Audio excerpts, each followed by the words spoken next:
आप सुन रहे हैं किताब कहानी, जहां हम आपके लिए लाते हैं दुनिया की मशहूर और मुतासिर कुन किताबों की समरी, आसान और दिलचस्प अंदाज में। तो आइए शुरू करते हैं आज की समरी। इंट्रोडक्शन। अगर आपके पास भी एक लवेबल पार्टनर या सोलमेट है तो आपको ये बुक ज़रूर पढ़नी चाहिए, क्योंकि प्यार एक ऐसा इमोशन है जो आपको भरपूर हैप्पीनेस देता है। अपने पार्टनर को एक नज़र देख लेने भर से आप एक्साइटेड हो जाते हो, क्योंकि आपको उसके साथ होना बहुत पसंद है।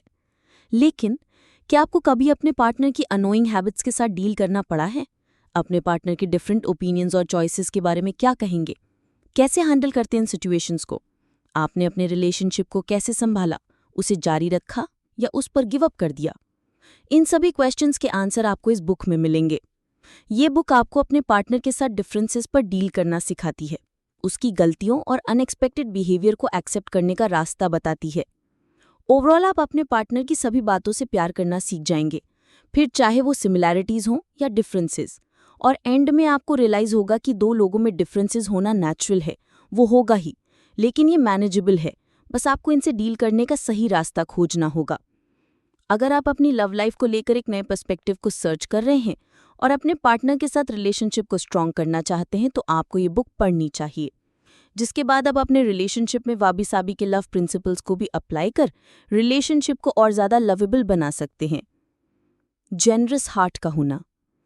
लोग एक दूसरे से डिफरेंट होते हैं और ये सेम फॉर्मूला मैरिड कपल्स की रिलेशनशिप पर भी अप्लाई होता है। इस बुक की ऑथर एरियल को ही ले लीजिए। एरियल और उनके पति ब्रायन ने ये एक्सपीरियंस किया है कि मैरिज में हमेशा हैप्पीनेस हो ये ज़रूरी नहीं है। इसके लिए आपको कुछ बातें सीखनी होंगी, जैसे अपने पार्टनर को ज़्यादा से ज़्यादा जानना और दोनों के बीच के डिफरेंसेस को एक्सेप्ट करना। दोनों को एक दूसरे की अनसीन हैबिट और अनएक्सपेक्टेड ट्रेट्स के साथ रहना होगा। वैसे ये थोड़ा फ्रस्ट्रेटिंग ज़रूर होगा, लेकिन ऐसा होना नॉर्मल है। एक फेमस साइकोलॉजिस्ट और रिसर्चर जॉन गॉटमैन ने कहा है कि ये साइंटिफिकली प्रूवन है कि एक मैरिड कपल के बीच में डिफरेंसेस होना नॉर्मल बात है। उनकी एक स्टडी में तो ये भी बताया गया है कि एक मैरिड कपल के बीच में कम से कम 10 डिफरेंसेस होते हैं, जो कि फाइनेंस, बच्चे, sex, house help, political views और पर्सनल बिहेवियर में से कुछ भी हो सकते हैं। तो क्या आप इन सभी से डील कर सकते हैं? तो जवाब है हाँ, बिल्कुल आप इनसे डील कर सकते हैं। सोशल साइकोलॉजिस्ट सुजैन बून कहती हैं कि इन डिफरेंसेस के साथ डील करने के लिए इन डिफरेंसेस को एलिमिनेट करने के बजाय इनके साथ एडजस्ट करना होगा। इसके लिए अपने पार्टनर की annoying traits, different passion, opinions, preferences और पर्सनल हैबिट्स को हैप्पीली एक्सेप्ट करना होगा। अपने पार्टनर को चेंज या रोकने से ज़्यादा अच्छा होगा कि आप उसे समझने की कोशिश करें। इससे सिचुएशन ईजी होगी। वापस लौटते हैं इस बुक की राइटर एरियल पर। तो एरियल के हस्बैंड बास्केटबॉल के प्लेयर रह चुके हैं, लेकिन एरियल को स्पोर्ट्स में इंटरेस्ट नहीं था।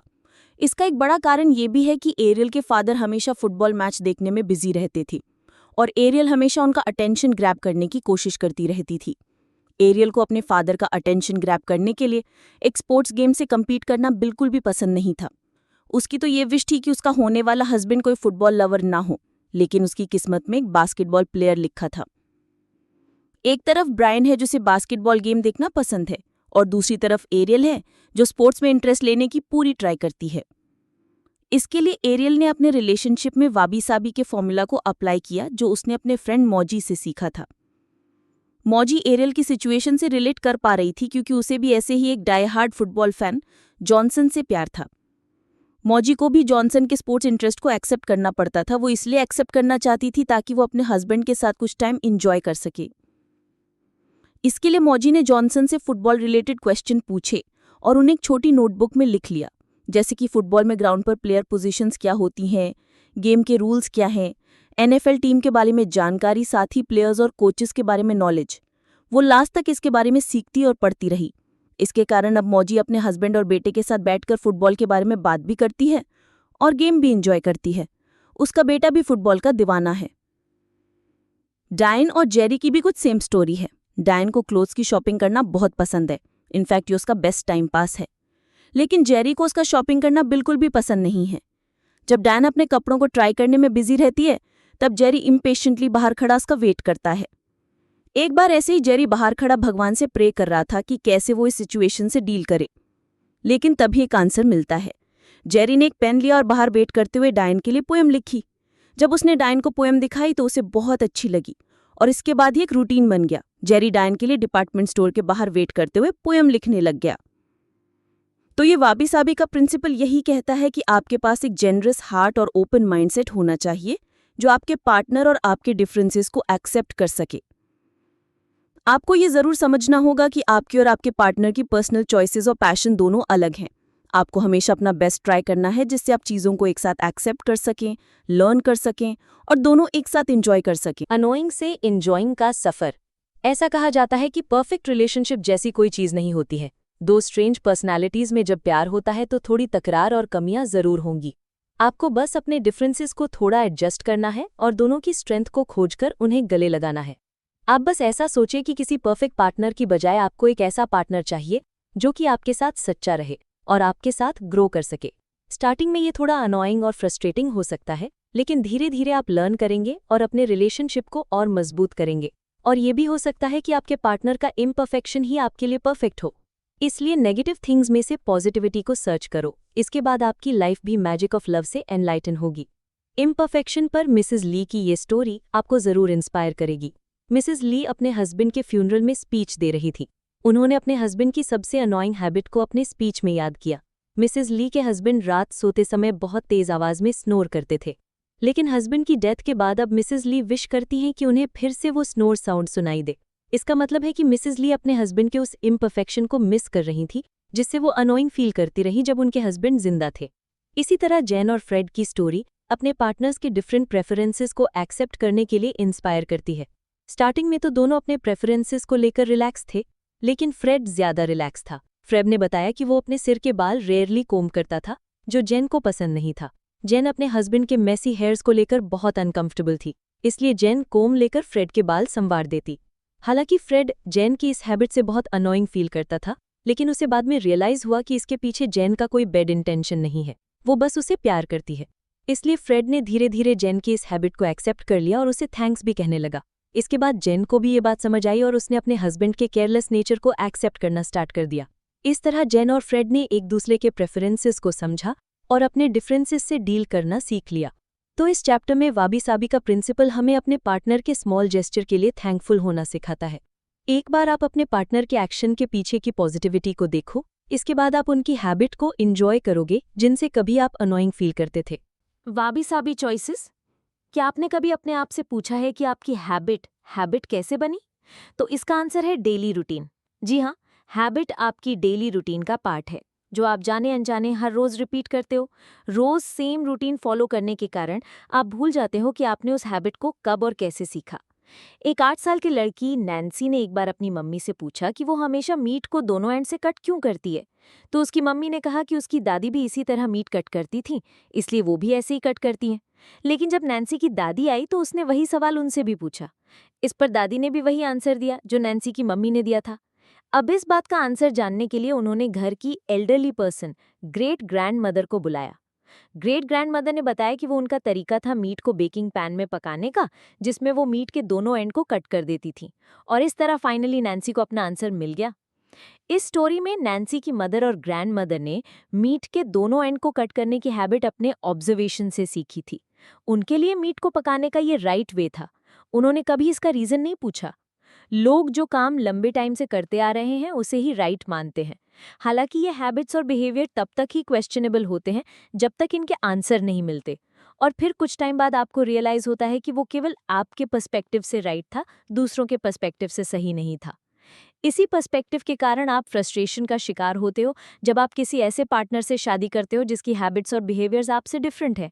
लेकिन आप कुछ भी नहीं कर सकते क्योंकि हर किसी के पास अपनी चॉइस है उस हैबिट को बनाने की। लेकिन आपके पास भी अपनी हैबिट्स को एक्सेस और चेंज करने की चॉइस है। इसलिए अपने आप से पूछो कि क्या आप सही कर रहे हो। तब आपको रियलाइज होगा कि आपका आंसर स्पेसिफिक सिचुएशन पर डिपेंड करता है। ग्रेट ग्रैंडमदर के केस में उनके पास मीट को लिमिटेड साइज के बेकिंग पैन में पकाने का चैलेंज था, इसलिए उन्होंने मीट के दोनों एंड को कट कर दिया था। लेकिन नैन्सी की मदर और ग्रैंडमदर ने जो देखा उसे सच मानकर फॉलो किया। लेकिन बाद में उन्हें इस बात का रियलाइजेशन होगा कि अगर बेकिंग पैन साइज में बड़ा है तो मीट के दोनों एंड को कट करने की कोई ज़रूरत नहीं है। अब एक और स्टोरी की तरफ चलते हैं। सैंडी और बार्नेट नाम का एक मैरिड कपल अपनी एक बेटी और एक डॉग के साथ कैलिफोर्निया के स्टूडियो सिटी में रहता है। दोनों कपल जॉब करते हैं। बार्नेट एक फिल्म मेकर राइटर है जो घर पर रहकर काम करता है और सैंडी एक फैशन स्पेशलिस्ट है जो ऑफिस से काम करती है। सैंडी का जॉब बहुत ही कॉम्प्लेक्स, स्ट्रेसफुल और डिमांडिंग है। सैंडी चाहती है कि बार्नेट उसे ऑफिस से घर पहुंचने पर हग करे और उसके स्ट्रेसफुल डे की सारी बातें सुने। हालांकि बार्नेट उसे मेडिटेशन से होने वाले हेल्थ बेनिफिट्स याद कराता रहता है। सैंडी और बार्नेट दोनों के लिए मेडिटेशन एक अच्छी हैबिट है जो उन्हें हेल्दी और पॉजिटिव बनाती है। बार्नेट का मानना है कि सैंडी को घर पर स्ट्रेस से बचने के लिए मेडिटेशन करने की नीड है, लेकिन ऐसा लग रहा है कि मेडिटेशन दोनों को शांत करने के बजाय दोनों के बीच फ्रीक्वेंट आर्ग्यूमेंट का कारण बन रहा है। इधर सैंडी स्ट्रेस में होने पर मेडिटेशन नहीं करना चाहती है।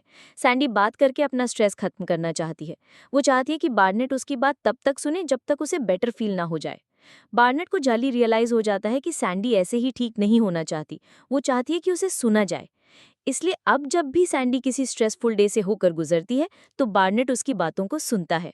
हालांकि बार्नेट अपनी हैबिट को छोड़ता नहीं है और सैंडी को मेडिटेशन के लिए रेकमेंड करता है, लेकिन सैंडी उसे मना कर देती है। अब जब भी दोनों कपल पहले की तरह आर्ग्यू करना स्टार्ट करते हैं तो दोनों जल्दी शांत होकर याद करते हैं कि फाइट करना कितना इनइफेक्टिव है। तो फिर दोनों एक बार फिर से एक दूसरे से बात करते हैं, एक दूसरे को सुनते हैं और समझते हैं। इस तरह दोनों अपने डिफरेंसेस के साथ डील करते हैं।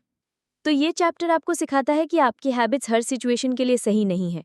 कुछ सिचुएशंस में वर्क कर सकती हैं, लेकिन कुछ सिचुएशन में आपको अपनी हैबिट को कंट्रोल करना होगा।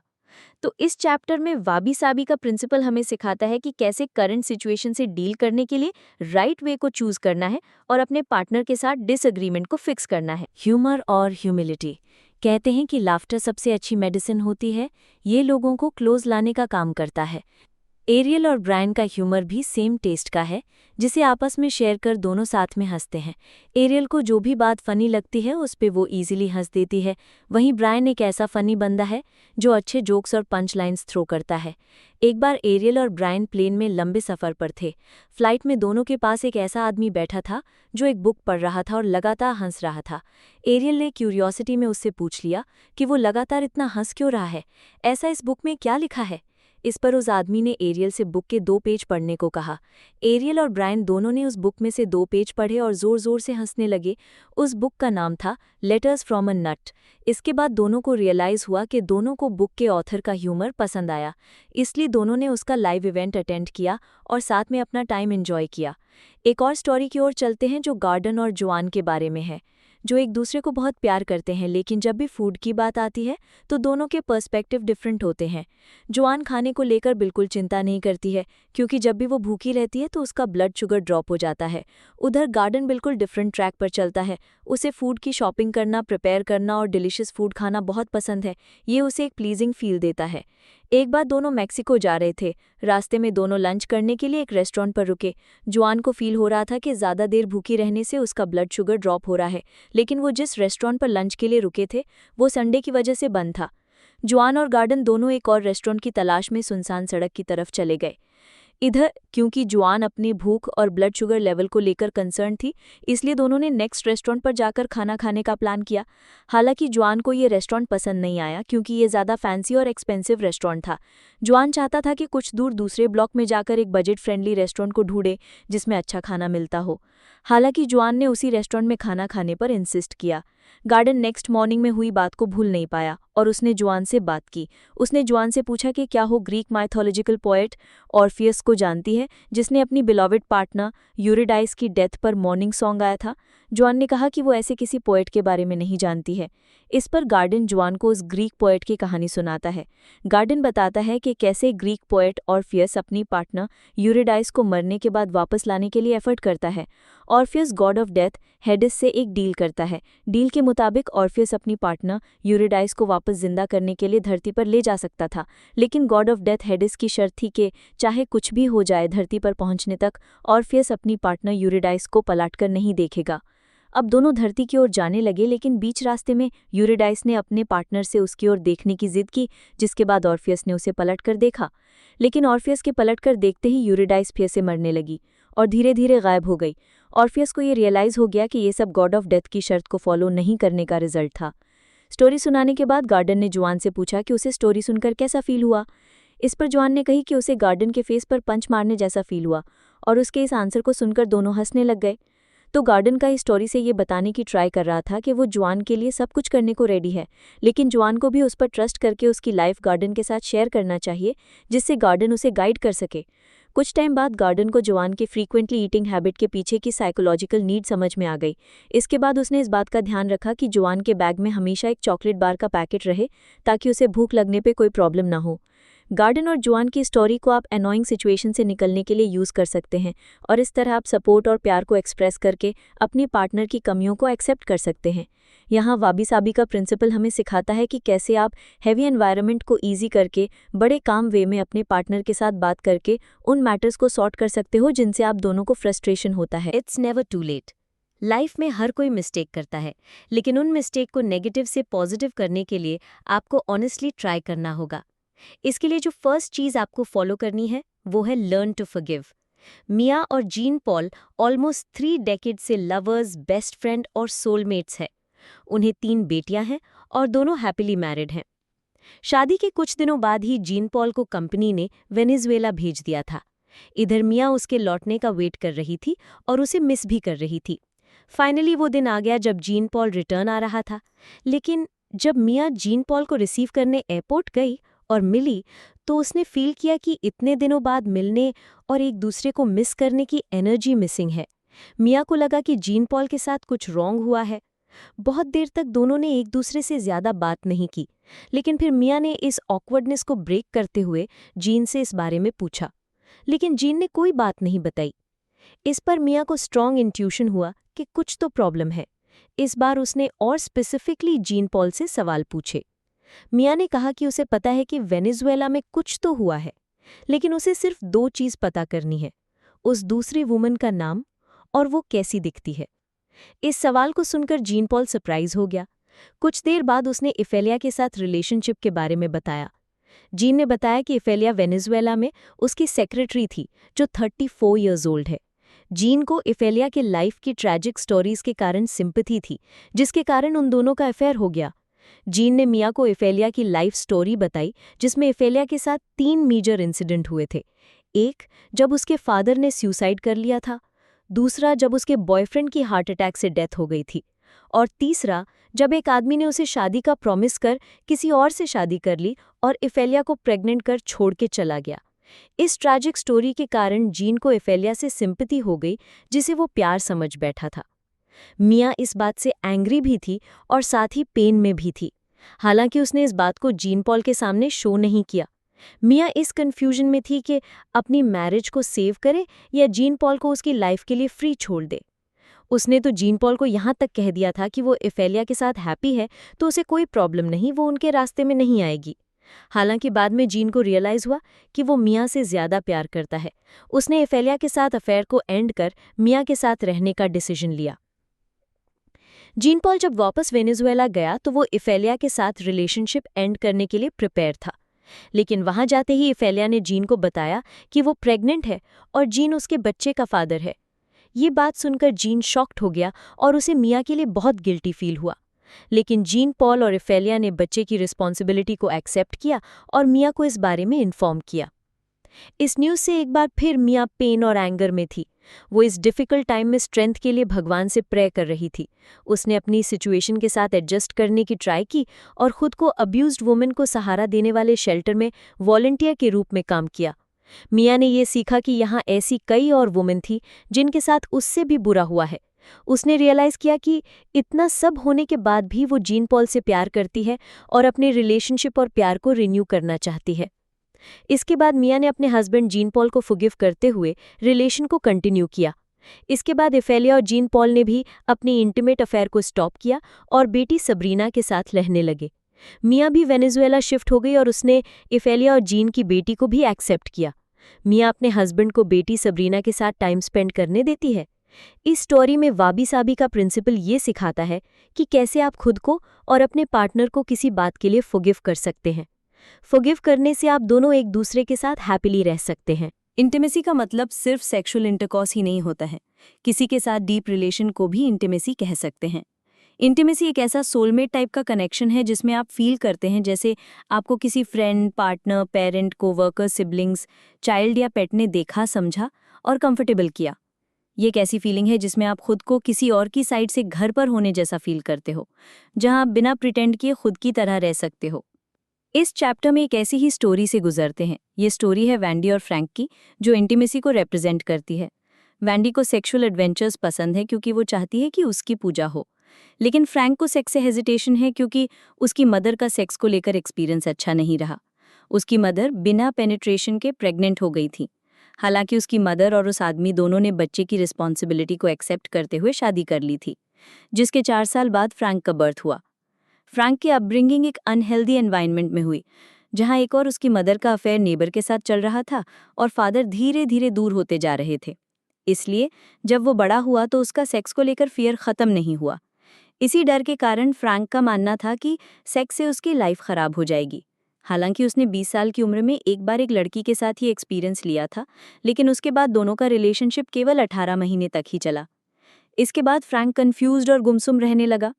फ्रैंक जब 21 ईयर्स का हो गया तब उसकी मुलाकात वैंडी से हुई, जिसके बाद दोनों बेस्ट फ्रेंड्स बन गए। दोनों एक दूसरे को डेली कॉल करते और पर्सनली मिलने भी जाते। 5 साल बाद दोनों के बीच फर्स्ट किस हुआ। वैंडी और फ्रैंक दोनों ने अगले 5 साल तक बेस्ट फ्रेंड के टैग के साथ अपने रिलेशनशिप को एंजॉय किया, जहां दोनों कडल भी किया करते थे। फ्रैंक का फिजिकल रिलेशन को लेकर डर अभी भी कंटिन्यू था, इसलिए जब भी वो वैंडी के पास जाता तो उसे डर लगता था। लेकिन वैंडी उसे अपने पास बैठाकर कंफर्टेबल करने की ट्राई करती। वो उसे होल्ड कर उसके बालों में हाथ फेरती और बिना सेक्सुअल इंटरकॉर्स के भी वो सेटिस्फाइड थी। हालांकि फ्रैंक वैंडी के वर्ड्स और एक्शंस से कंफर्टेबल तो हो जाता था, लेकिन उसे भी पता था कि उसे इस सिचुएशन को ठीक करने के लिए कुछ करना होगा। फ्रैंक ये सोचने लगा कि कैसे वो वैंडी को अपना लव शो करे। दोनों को ये पता लगा कि फिजिकल रिलेशनशिप के लिए नाइट की बजाय मॉर्निंग टाइम बेस्ट है। वैंडी फ्रैंक के साथ हर समय मौजूद रहती और एंग्जाइटी से बचने में उसकी हेल्प करती, और इस कारण से दोनों के बीच अनकंडीशनल लवर कनेक्शन और भी डीप हो गया। कुछ ऐसी ही स्टोरीज बुक के राइटर एरियल और उसके हस्बैंड ब्रायन की भी है। शादी के वक्त एरियल ने सोचा कि जब उसकी शादी होगी तो उसे डेली अपने हस्बैंड के साथ सेक्स करने की नीड होगी। हालांकि दोनों का डेली का शेड्यूल डिफरेंट था। ब्रायन रोज सुबेरे 5 बजे से रात को 9 बजे तक अपने काम में बिजी रहता था। वहीं एरियल सुबेरे 8 बजे उठती और लेट नाइट तक सोती। दोनों ने यह ऑब्जर्व किया कि वीकेंड आफ्टरनून का टाइम लव मेकिंग के लिए आइडल टाइम है। लेकिन एरियल को ये रियलाइज हुआ कि इंस्टेड ऑफ सेक्स उसे इंटीमेट लव और सोल कनेक्शन चाहिए, जो ब्रायन उसके साथ डेली करता था। यहाँ वाबी साबी का प्रिंसिपल ये कहता है कि इंटीमेसी के लिए सेक्स जरूरी नहीं है, लव कनेक्शन और सोलमेट का एक्सेप्टेंस ज़्यादा ज़रूरी है। वाबी साबी एकता। लोग हमेशा अपने हिस्से के अदर हाफ को पाने की डिजायर करते हैं। ग्रीक माइथोलॉजी के अकॉर्डिंग ह्यूमंस पहले एक ऑक्टोपस की तरह थे। उनके भी 4 हाथ, 4 पैर, 2 फेस और 2 सेट्स ऑफ जेनिटल्स होते थे, फिर चाहे वो मेल हो, फीमेल हो या कॉम्बिनेशन हो। इसलिए ओरिजिनली 3 टाइप के ह्यूमंस होते थे, मेल फीमेल, मेल मेल और फीमेल फीमेल। हालांकि इन ह्यूमंस ने ग्रीक माइथोलॉजी के गॉड ज़्यूस को भी ऑफेंड किया था, क्योंकि अब वे गॉड की पूजा नहीं करते थे। इसलिए ज़्यूस ने ह्यूमंस को पनिशमेंट देते हुए उन्हें हाफ कट कर दिया था। इसके बाद हर एक ह्यूमन हाफ बॉडी के साथ घूम रहा है और उसका आधा हाफ जो उससे सेपरेट हुआ था उसे पाने की डिज़ायर करता है। इसीलिए लोग अपने लाइफ पार्टनर को पाकर हैप्पी फील करते हैं। क्लेयर एक ब्यूटीफुल ऑस्ट्रेलियन लेडी थी जो अपने हार्ट ब्रेक और अदर सेवरल डिजास्टर्स से रिकवर करने के लिए कैलिफोर्निया शिफ्ट हो गई थी। उसका टारगेट पीएचडी डिग्री लेकर अपने आप को ड्रीम वुमन के रूप में देखना था। इसके लिए क्लेयर ने 5 साल में अपनी स्टडीज पर फोकस किया और साथ ही नए दोस्त और कनेक्शन बनाकर टीचर के रूप में अपना करियर स्टार्ट किया। अपने पिछले बैड एक्सपीरियंस के कारण क्लेयर फिर से प्यार करने के लिए रेडी नहीं थी, जब तक कि कोई आदमी उसका माइंड चेंज ना कर दे। इसी बीच क्लेयर क्रेग से मिलती है और 1 साल बाद दोनों शादी कर लेते हैं। उन दोनों के बीच काफ़ी सिमिलैरिटीज़ थीं, जैसे उनकी फैमिली वैल्यूज़, मनी और करियर। हालांकि दोनों के बीच डिफरेंसेस भी होंगे जो ओवर द टाइम रिवील होंगे। क्लेयर को ये पता लग गया था कि क्रेग को हर बात पर फीडबैक और सोल्यूशन देना पसंद है। क्रेग लॉन्ग टाइम तक अपनी कम्युनिटी के बीच रहा, जिसके कारण उसकी ये हैबिट बन गई। इस कम्युनिटी के लोग किसी भी चेंज के लिए आपस में ओपिनियंस और आइडियाज़ एक्सचेंज करते थे। इधर क्लेयर एक जेंटल, स्वीट, लविंग और कंपैशनेट लड़की थी। इसी कारण दोनों में डिफरेंसेस थे, क्योंकि क्लेयर को ऑनेस्ट फीडबैक की आदत नहीं थी। क्रेग क्लेयर को हमेशा कोचिंग और फीडबैक देता था। वो आइडिया और सॉल्यूशन बताता था, लेकिन क्लेयर को क्रेग से इस तरह की सपोर्ट की नीड नहीं थी। उनकी शादी के 1 साल बाद क्लेयर ने एक नई प्रोजेक्ट पर काम स्टार्ट किया, जहां वो कुछ नए प्रोडक्ट लॉन्च कर सके। एक और जहां क्रेग अपनी गोल्स पर फोकस कर रही थी, तो वहीं दूसरी ओर क्रेग उसे उसकी मिस्टेक्स और रॉन्ग चॉइसेस बताने में बिजी था और चीज़ों को बेटर करने के लिए सोल्यूशन भी बता रहा था। लेकिन क्लेयर क्रेग के इस नेवर एंडिंग फीडबैक देने की हैबिट से परेशान हो गई। लेकिन एक रात क्लेयर को ये रियलाइज़ हुआ कि ये सब क्रेग का उसे सपोर्ट करने का तरीका है। उस रात दोनों को डिनर के लिए एक रेस्टोरेंट में जाना था। क्रेग हर बार की तरह आइडियाज़ दे रहा था, लेकिन क्लेयर ने परेशान होकर उसे बताया कि ये तरीका उसे हेल्प नहीं कर रहा था। उसने फ्रस्ट्रेशन में क्रेग से कहा कि उसे थोड़ा ब्रेक चाहिए, और ये कहते हुए वो सैन फ्रांसिस्को की गलियों में वॉक के लिए रैंडमली निकल गई। वॉक करते हुए क्लेयर का थॉट प्रोसेस ऑन था। उसे ये रियलाइज़ हुआ कि ये सब क्रेग का तरीका था अपना लव और अफेक्शन शो करने का। क्रेग ने कभी भी उसकी मिस्टेक्स और फेलियर को पॉइंट आउट नहीं किया। वो हमेशा क्लेयर को चीज़ों को बेटर करने के लिए हेल्प करना चाहता था। क्लेयर को ये भी रियलाइज़ हुआ कि क्रेग के बताए सॉल्यूशंस और फीडबैक से उसके वर्क में ग्रोथ हुई है। तो इस चैप्टर में वाबी साबी का प्रिंसिपल ये कहता है कि आपके डिफरेंसेस भी आपके रिलेशनशिप को स्ट्रांग बना सकते हैं। बस आपको ओपन हार्ट से अपने पार्टनर के बिहेवियर को समझने की नीड है। इस तरह से आप अपने पार्टनर को बिना किसी एक्सपेक्टेशन के एक्सेप्ट कर सकते हैं। The personal art of happiness. अगर आप किसी को प्यार करना चाहते हो तो सबसे पहले आपको खुद से प्यार करना होगा। साथ ही आपको उस लव, अटेंशन और केयर को अवॉइड नहीं करना चाहिए जिसकी आपको नीड है, क्योंकि खुद से प्यार करने का मतलब सेल्फिश होना नहीं है। ये दूसरों से ज़्यादा खुद को प्रायोरिटी देने के बारे में है। ऐसा करने से आप अपने बिलवेड लोगों को और भी ज़्यादा अटेंड कर पाओगे और आपका रिलेशनशिप और ज़्यादा स्ट्रॉन्ग बनेगा। जब एरियल और ब्रायन की शादी हुई थी तो एरियल ने ये नोटिस किया कि ब्रायन की प्रायोरिटी खुद की केयर करने की है। एरियल ने देखा कि ब्रायन का डेली शेड्यूल फिक्स था। वो मॉर्निंग 4 बजे उठकर ब्रेकफास्ट करता, उसके बाद 2 घंटे के लिए वर्कआउट करता। दोपहर में भी ब्रायन शॉर्ट वर्कआउट कर लेता था और अपार्ट फ्रॉम दैट वो मेडिटेशन और वॉलंटरी वर्क करने का टाइम भी निकाल लेता था। इतने बिजी शेड्यूल के बाद भी ब्रायन कभी भी अपने मील्स को मिस नहीं करता था। एरियल को ये रियलाइज़ हुआ कि ब्रायन की प्रायोरिटी सेल्फ केयर है। इसके अलावा अगर एनर्जी और टाइम बचा तो वो दूसरों के लिए कुछ करता है।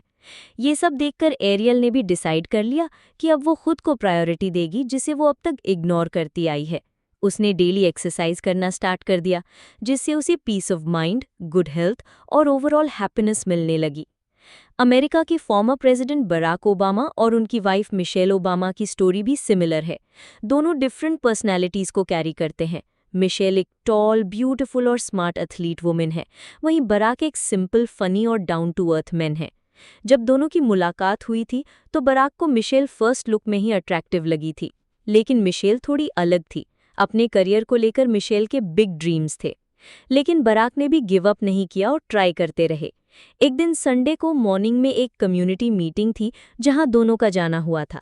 वहां बराक ने स्पीच दिया था जिसमें उन्होंने दुनिया कैसी है और कैसी होनी चाहिए इस बारे में बताया था। इस स्पीच को सुनकर मिशेल को लगा कि बराक एक एक्स्ट्राऑर्डिनरी पर्सन है जो बहुत ही काइंड है और अपने अलावा पूरी दुनिया के लिए सिंपैथी रखते हैं। मिशेल को वहीं रियलाइज हो गया कि बराक वही पर्सन है जिससे वो शादी करना चाहती है, क्योंकि बराक के पास डिफरेंट सीरियस इश्यूज के लिए डीप व्यूज और गुड इंटेंशंस हैं। 1992 में दोनों की शादी हुई। इसके बाद बराक ने अपना पॉलिटिकल करियर स्टार्ट किया, वहीं मिशेल को घर की अर्निंग्स संभालनी पड़ी। दोनों के बीच फाइनेंस और बिहेवियर को लेकर इश्यूज होने लगे। मिशेल फैमिली फाइनेंस को संभालती, वहीं बराक बहुत लेजी थे और स्मोकिंग के एडिक्ट भी हो गए थे। Can you imagine? इन दोनों की मैरिज एक टाइम पर ब्रेकिंग पॉइंट पर थी। ये तब की बात है जब बराक अमेरिका के इलिनॉय स्टेट के सेनेटर के तौर पर इलेक्ट हुए। अमेरिका में सेनेटर एक पावरफुल पॉलिटिकल पोस्ट होती है। इस दौरान मिशेल का जवाब जा चुका था। मिशेल थक चुकी थी, एक तरफ फुल टाइम काम करके फैमिली के लिए अर्निंग्स करना और दूसरी तरफ 2 बेटियों को अकेले पालने का काम। मिशेल इन रीजन से बहुत ही एंग्री, अलोन और ओवरवर्क्ड फील कर रही थी। साथ ही खुद के लिए टाइम नहीं निकालने के कारण मिशेल की बॉडी भी आउट ऑफ शेप हो रही थी। मिशेल ने अपनी मदर से इस बारे में बात की और बताया कि बराक हमेशा अपने ड्रीम्स को अचीव करने में फोकस्ड रहते हैं और घर की सारी रिस्पॉन्सिबिलिटीज मिशेल पर छोड़ देते हैं। हालांकि बराक को मिशेल की ये कंप्लेंट ज़्यादा इंपॉर्टेंट नहीं लगती थी। फाइनली मिशेल ने डिसाइड किया कि वो अर्ली मॉर्निंग 4:30 बजे उठेगी। मिशेल ने सोचा कि वो बराक के उठने से पहले ही जिम चली जाएगी। इससे बराक के पास बच्चों को संभालने के अलावा कोई चॉइस नहीं रहेगी। यही सोचकर मिशेल बराक के उठने से पहले जिम चली गई। जिम से वापस आने पर मिशेल को एक्सपेक्टेड रिजल्ट्स मिले। बराक ने दोनों बेटियों का ध्यान रखा और उन्हें टाइम पर खाना भी खिला दिया और घर पर भी सब कुछ ठीक था। इसके बाद मिशेल ने एक न्यू रूटीन बना लिया। जब भी बराक घर पर होते तब वो उस रूटीन को फॉलो करती थी। इससे उन दोनों के बीच होने वाली प्रॉब्लम भी रिजॉल्व हो गई थी। मिशेल ने प्रायोरिटीज को चेंज करके खुद पर फोकस किया। इससे चीजें आसान हो गई। मिशेल ने बच्चों के साथ बॉन्डिंग बनाने के लिए भी एक शेड्यूल बना लिया। इससे मिशेल उनकी दोनों बेटियों के स्कूल में होने वाले family day, parent teacher meetings और प्रोग्राम्स को भी अटेंड कर लेती थी। बराक और मिशेल दोनों ने ये डिसाइड किया कि चाहे कुछ भी हो, वो दोनों अपने बच्चों के प्रोग्राम्स को अटेंड जरूर करेंगे। और इस तरह मिशेल अपनी ड्रीम मैरिज लाइफ को एंजॉय करने लगी। तो इस चैप्टर में वाबी साबी का प्रिंसिपल हमें ये सिखाता है कि हमेशा खुद की केयर करना ज़रूरी है। इससे आप अपने रिलेशनशिप और अदर रिस्पॉन्सिबिलिटीज़ को ईजिली हैंडल कर पाओगे। कंक्लूजन। तो वाबी साबी लव अपने पार्टनर के इम्परफेक्शन से प्यार करना सिखाता है। दो लोगों के बीच डिफरेंसेस हमेशा रहेंगे क्योंकि दोनों यूनिक इंडिविजुअल्स हैं। आपको इम्परफेक्शंस को एक्सेप्ट करना सीखना होगा क्योंकि आप दोनों के लिए एक दूसरे का प्यार ज़्यादा मैटर करता है। ये कुछ वाबी साबी प्रिंसिपल्स हैं जिन्हें आप अप्लाई करके अपने रिलेशनशिप को ब्यूटीफुल बना सकते हो। पहला प्रिंसिपल कहता है कि आपको अपने पार्टनर के डिफरेंसेस के प्रति ओपन माइंड और ओपन हार्ट रखना होगा, क्योंकि अगर आपके पास एक जेनरस हार्ट है तो आप अपने पार्टनर की कमियों और मिस्टेक्स को ईजिली एक्सेप्ट कर सकते हैं। दूसरा प्रिंसिपल ये कहता है कि आपको पॉजिटिव और ग्रेटफुल होना सीखना होगा, क्योंकि आपके पार्टनर में इम्परफेक्शंस होंगे जिन्हें आपको पॉजिटिवली देखना होगा। तभी आपको दिखाई देगा कि उनका इम्परफेक्शन ही उनको आपके लिए परफेक्ट बनाता है। थर्ड प्रिंसिपल आपको करंट सिचुएशन को बेटर अंडरस्टैंड करने के लिए कहता है। अपनी पुरानी हैबिट्स को बीच में न लाएं और हमेशा राइट सॉल्यूशन को चूज करें। इससे आप अपने पार्टनर के लिए बेटर डिसीजंस ले सकते हैं।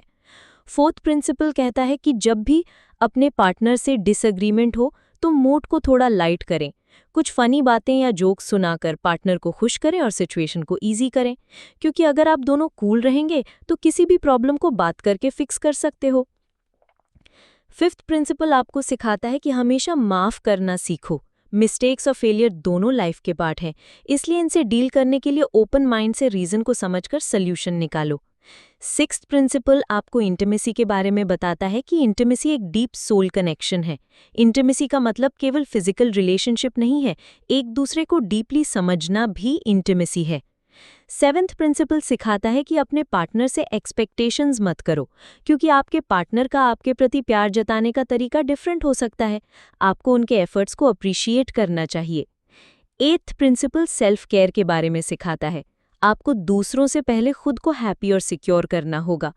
पार्टनर से पहले खुद को प्रायोरिटी देना चाहिए, क्योंकि आप खुद की केयर करोगे तभी दूसरों की केयर कर सकोगे। तो इन सभी लेसन्स के बाद क्या आपको कम्युनिकेशन, ओपन माइंडेडनेस और अंडरस्टैंडिंग की इंपॉर्टेंस पता लगी? आई होप आपको अपने पार्टनर को समझने के लिए एक बेटर पर्सपेक्टिव मिला होगा। अगर आपको अपने पार्टनर के एक्शन से खुशी नहीं मिलती तो इसमें उनकी गलती नहीं है, क्योंकि लोग हमेशा एक दूसरे से डिफरेंट होते हैं।